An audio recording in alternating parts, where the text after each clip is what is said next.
আমাদের আরেকটা আমল, ঈদের দিন 13টা বিশেষ সুন্নত আমল আছে যেগুলো শুধুমাত্র ঈদের দিনেই করা যায়, সারা বছর আপনি আর কোনোদিন করতে পারবেন না। এই আমলগুলোকে আমাদের করার দরকার আছে না নাই? বলবো আমি এটা 13টা সুন্নত আছে। কয়টা? 1 নম্বর, ঈদের দিনটা যেটা হবে, আপনি অন্য দিনের যে একটু আগে আগে ঘুম থেকে ওঠার চেষ্টা করবেন। অন্য দিন ওঠেন 4টায়, আজকে ওঠার চেষ্টা করবেন 3:30টায়, অন্তত আমলটা হলো একটু আগে। আমি একটু গুরুত্ব দিলাম, শুধু গুরুত্বটা বোঝাবার জন্য ঈদের দিন হিসাবে আমি অন্য দিনের একটু আগে ঘুম থেকে উঠছি। এই জন্য 1 নম্বর সুন্নাহ হচ্ছে অন্য দিনের তুলনায় আরো আগে ভাগে ঘুম থেকে ওঠার চেষ্টা করা। যদি কোনো ব্যক্তি অন্য দিন 8টায় ঘুম থেকে উঠে, 7:30টায় উঠলে কিন্তু হবে না, কারণ এটা ফজরের আগে উঠতে বলা আছে, অতি প্রত্যুষে অতি সকালে। এই জন্য একটু আগে, মানে যারা ঘুম থেকে 9টায় ওঠার চেষ্টা করি, সারা রাত ফেসবুক চালাই, এত ক্লান্ত থাকে, মাথাটাও একটু গরম হয়ে থাকে, এরপরে দুপুর 2টা পর্যন্ত যারা ঘুমায়, এরা যদি চিন্তা করে হুজুর বলছে একটু আগে উঠলেই হবে, কাজে 1টার সময় উঠলাম, তাহলে হবে? সুন্নত দূরের কথা, তো ওয়াজিব নামাজই শেষ।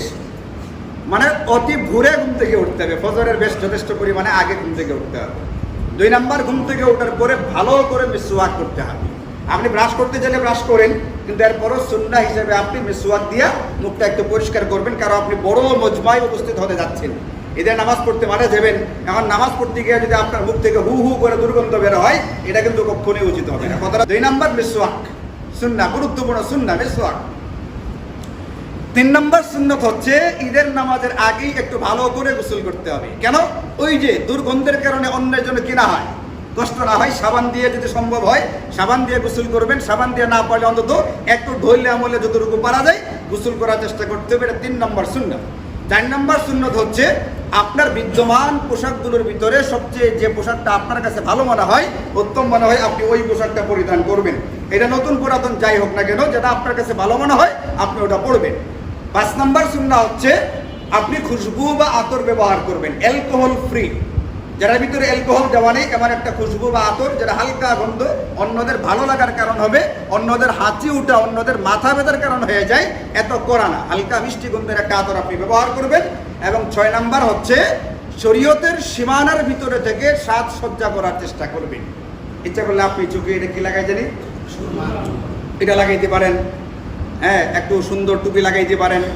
বুড়া মানুষের মতো একবারে সাদা সিধা পাঞ্জাবি না পইরা, এই যে সাহেব আলী মতো হালকা একটু কাজ করা পাঞ্জাবি পড়তে পারেন আপনি, এগুলো শরীয়তের সীমানার ভিতরে আছে। সাহেব আলী তো কম বয়স্ক মানুষ, এই জন্য এমব্রয়ডারি করে কাপড় পরতে কোনো অসুবিধা নেই, আপনি এগুলো পড়তে পারেন, কোনো অসুবিধা নেই। 6 নম্বর সুন্নাহ হচ্ছে শরীয়তের সীমানার ভিতরে থেকে সাজসজ্জা গ্রহণ করুন। 7 নম্বর সুন্নাহ হচ্ছে ঈদের নামাজ পড়তে হবে ঈদগাহে গিয়া, হুজুর অসুবিধা না থাকলে।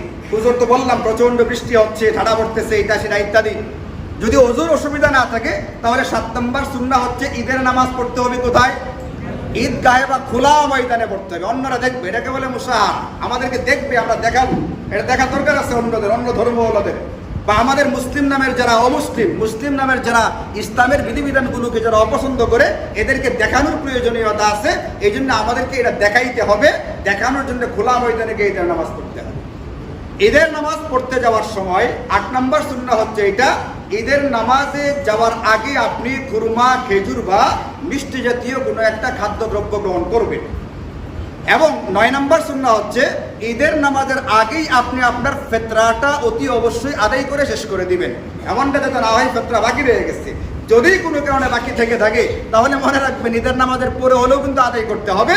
কিন্তু নবীজি বলছেন ঈদের নামাজের আগে হলে যাকাতুল মাকবুলা, আল্লাহ পাকের দরবারে কবুল হওয়া সাদাকা, আর নামাজের পরে হলে একটা দান করলা, কোনো ক্রমে কাজ সারা হইল। এই জন্য কখন করা হবে?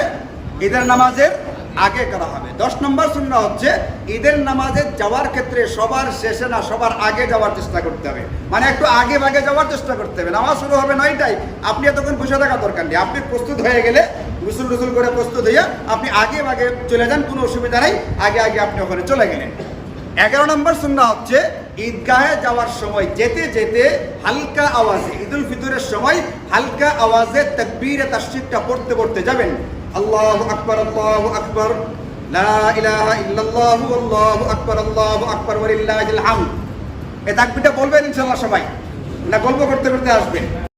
এবং আরেকটা সুন্নাত হচ্ছে ঈদের নামাজের পরে যারা আমরা বাড়িতে ফিরবো, যে পথ দিয়ে গিয়েছিলাম ভিন্ন পথ দিয়া বাড়িতে ফেরার চেষ্টা করব, আমার রাস্তা যেন দুইটা হয়।